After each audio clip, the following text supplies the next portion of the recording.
Hi guys, welcome back to my channel Arshita Shetty vlogs. ಎಳ್ಳು ಬೆಲ್ಲ ತಿಂದು ಒಳ್ಳೆ ಮಾತಾಡಿ ಅಂತಲೇ ಸಂಕ್ರಾಂತಿ ಹಬ್ಬ ಶುರುವಾಗುತ್ತೆ.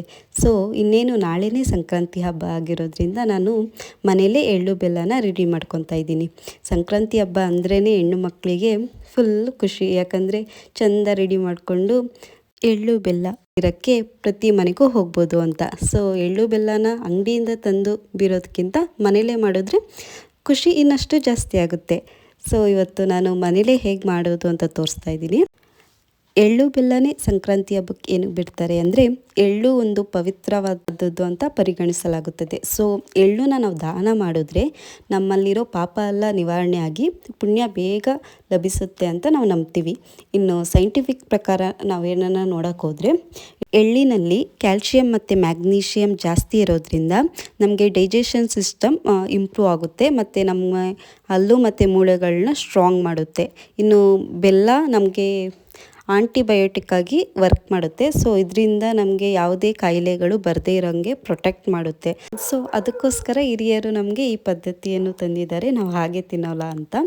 ಇನ್ನು ಇದನ್ನು ಮಾಡೋ ವಿಧಾನ ಅಂದರೆ, 4 ಸ್ಪೂನ್ ಬಿಳಿ ಎಳ್ಳನ್ನ ತೊಗೊಂಡಿದ್ದೀನಿ, ಅರ್ಧ ಕಪ್ಪು ಕಡಲೆ ಬೀಜ, ಅರ್ಧ ಕಪ್ ಹುರಿಗಡಲೆ ಮತ್ತು 1 ಚಿಪ್ಪಾಗಷ್ಟು ನಾನು ಕೊಬ್ಬರಿ ತೊಗೊಂಡಿದ್ದೀನಿ. ಅದು ಮೇಲ್ಗಡೆ ಪಾಟೆಲ್ಲ ತೆಗೆದ್ಬಿಟ್ಟು ಸಣ್ಣ ಸಣ್ಣಗೆ ಹೆಚ್ಕೊಂಡಿದ್ದೀನಿ. ಅರ್ಧ ಅಚ್ಚು ಬೆಲ್ಲನ ಸಣ್ಣ ಸಣ್ಣ ಕಟ್ ಮಾಡಿ ಇಟ್ಕೊಂಡಿದ್ದೀನಿ. ಇದು 5 ಐಟಮ್ ಸಾಕು. ಸೊ ಬೇಗ ಪ್ರಿಪೇರ್ ಮಾಡ್ಕೊಬೋದು, ಜಾಸ್ತಿ ಟೈಮ್ ಏನು ತಗೊಳ್ಳಲ್ಲ. ಫಸ್ಟು ನಾನೊಂದು ಪ್ಯಾನ್ ತೊಗೊತಾ ಇದ್ದೀನಿ. ಸೊ ಪ್ಯಾನ್ಗೆ ಕಡಲೆ ಬೀಜ ಹಾಕ್ಕೊಂಡು ಸಣ್ಣ ಹುರಿಲಿ ಹುರ್ಕೊಬೇಕು. ಸೊ ಬೇಗ ಸೀದೋಗಲ್ಲ. ಸಣ್ಣ ಹುರಿಲೇ ಹುರ್ಕೊಳ್ಳೋದ್ರಿಂದ ಟೇಸ್ಟು ಚೆನ್ನಾಗಿರುತ್ತೆ. ಸೊ ನಾವು ಬರೀ ಎಳ್ಳು ಬೆಲ್ಲನ ಅಷ್ಟೇ ತಿನ್ನೋಕ್ಕಾಗದೇ ಇರೋದ್ರಿಂದ ಇದನ್ನೆಲ್ಲ ಆ್ಯಡ್ ಆನ್ ಮಾಡಿಕೊಂಡ್ರೆ ಟೇಸ್ಟು ಚೆನ್ನಾಗಿರುತ್ತೆ.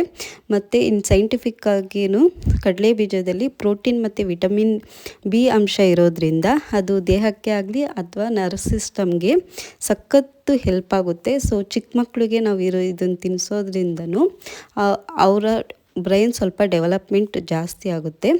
ಸೊ ಅದಕ್ಕೆ ಕಡಲೆ ಬೀಜನ ಬಡವರ ಬಾದಾಮಿ ಅಂತಲೂ ಕರೆಯೋದು. ಸೊ ಇದಾದಮೇಲೆ ಇದಕ್ಕೆ ನಾನು ಹುರ್ಗಡ್ಲೆ ಹಾಕ್ಕೊಂಡೆ. ಹುರ್ಗಡ್ಲೆನೂ ಅಷ್ಟೇ ಸಣ್ಣ ಉರಿಲೇ ಹುರ್ಕೊಬೇಕು, ಆ ಕ್ರಂಚಿನೆಸ್ ಬರೋವರೆಗೂ. ಸೊ ಹುರ್ಗಡ್ಲೆಲಿ ಹೇಳಬೇಕು ಅಂದರೆ, ಕಾರ್ಬೋಹೈಡ್ರೇಟ್ನ ನಿಧಾನವಾಗಿ ಬಿಡುಗಡೆ ಮಾಡೋದ್ರಿಂದ ನಮಗೆ ಲಾಂಗ್ ಲಾಸ್ಟ್ ಎನರ್ಜಿ ಸಿಗ್ತದೆ. ಮತ್ತು ಈ ಚಳಿಗಾಲದಲ್ಲಿ ನಮ್ಮ ದೇಹದ ಮೆಟಬಾಲಿಸಮ್ ಸ್ವಲ್ಪ ಏರುಪೇರು ಆಗೋದ್ರಿಂದ ಇದು ಬ್ಯಾಲೆನ್ಸ್ ಮಾಡ್ತದೆ. ಇದಾದಮೇಲೆ ಇದಕ್ಕೆ ಕೊಬ್ಬರಿ ಹಾಕ್ಕೊತಾ ಇದ್ದೀನಿ. ಕೊಬ್ಬರಿ ಹೇಳ್ಬೇಕಂದ್ರೆ ನಮಗೆ ಹೆಲ್ತಿ ಕೊಲೆಸ್ಟ್ರಾಲ್ ಅಂತ ಹೇಳ್ಬೋದು. ಅದನ್ನು ಸಣ್ಣ ಊರಿಲಿ ಫುಲ್ ರೋಸ್ಟ್ ಆಗೋವರೆಗೂ ಹುರಿದು ಎತ್ತಿಟ್ಕೊಂಡೆ. ಸೊ ಅದೇ ಪ್ಯಾನ್ಗೆ ಇವಾಗ ಬಿಳಿ ಎಳ್ಳನ್ನ ಹಾಕ್ಕೊತಾ ಇದ್ದೀನಿ. ಇದನ್ನು ಅಷ್ಟೇ ಚಿಟಪಟ ಅನ್ನೋವರೆಗೂ ಹುರ್ಕೊಬೇಕು. ಜಾಸ್ತಿ ಜೋರು ಹುರಿಲಿ ಕೊಟ್ಟರೆ ಬೇಗ ಸೀದೋಗ್ಬಿಡುತ್ತೆ. ಅದಕ್ಕೆ ಇದೆಲ್ಲ ಪ್ರೋಸೆಸ್ಸು ಸಣ್ಣ ಉರಿಲೇ ಕೊಟ್ಟು ಮಾಡ್ಕೊಬೇಕು. ಸೊ ಇದು ಎಲ್ಲ ಹುರಿದಿರೋದನ್ನೆಲ್ಲ ನಾನು ಒಂದು ಬಟ್ಲಿಗೆ ಹಾಕ್ಕೊಂಡಿದ್ದೀನಿ. ಸೊ ಫಸ್ಟು ಕಡಲೆ ಬೀಜ ಹುರಿದಿದ್ವಲ್ಲ, ಅದ್ರ ಮೇಲಿರೋ ಸಿಪ್ಪೆನೆಲ್ಲ ತಕ್ಕೊಂಡು ಹಾಕ್ಕೊತಾ ಇದ್ದೀನಿ. ಸೊ ಇದಕ್ಕೇ ನಾವು ಸಣ್ಣ ಸಣ್ಣಗೆ ಹೆಚ್ಚಿರೋ ಬೆಲ್ಲನ ಹಾಕ್ಕೊಬೇಕು. ಇಷ್ಟೇ ಇದ್ರ ಪ್ರೋಸೆಸ್ಸು. ಇದನ್ನು ಫುಲ್ಲು ಕಲಿಸ್ಬಿಟ್ಟು ಎತ್ತಿಕ್ಕರೆ ಇಷ್ಟೇ ಎಳ್ಳು ಬೆಲ್ಲ ರೆಡಿ ಆಗೋಯ್ತು. ನಾವು ಅಂಗಡಿಲಿ ಹೋಗಿ ಎಷ್ಟೋ ದುಡ್ಡು ಕೊಟ್ಟು ತೊಗೊಂಬರೋದು, ಮತ್ತು ಅದು ಯಾವಾಗೋ ಮಾಡಿರೋದಾಗಿರುತ್ತೆ.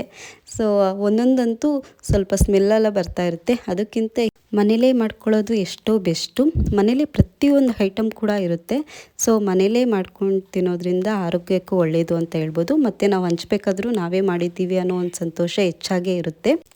ನೀವು ಒಂದ್ಸಲ ಟ್ರೈ ಮಾಡಿ ಮತ್ತು ಎಲ್ಲರ ಮನೆಗೂ ಬೀರಿ. ಎಲ್ಲ ಊರಲ್ಲೂ ಹಬ್ಬನ ಬೇರೆ ಬೇರೆ ಥರ ಆಚರಿಸ್ತಾರೆ. ಸೊ ಎಲ್ಲರಿಗೂ ಹ್ಯಾಪಿ ಸಂಕ್ರಾಂತಿ. ನನ್ನ ವಿಡಿಯೋ ನಿಮಗೇನಾದರೂ ಇಷ್ಟ ಆಗಿದ್ದರೆ ಪ್ಲೀಸ್ ಲೈಕ್ ಮಾಡಿ ಆ್ಯಂಡ್ ನನ್ನ ಚಾನಲ್ನ ಸಬ್ಸ್ಕ್ರೈಬ್ ಮಾಡಿ ಆ್ಯಂಡ್ ಪ್ಲೀಸ್ ಕಮೆಂಟ್ ಮಾಡಿ. Thank you.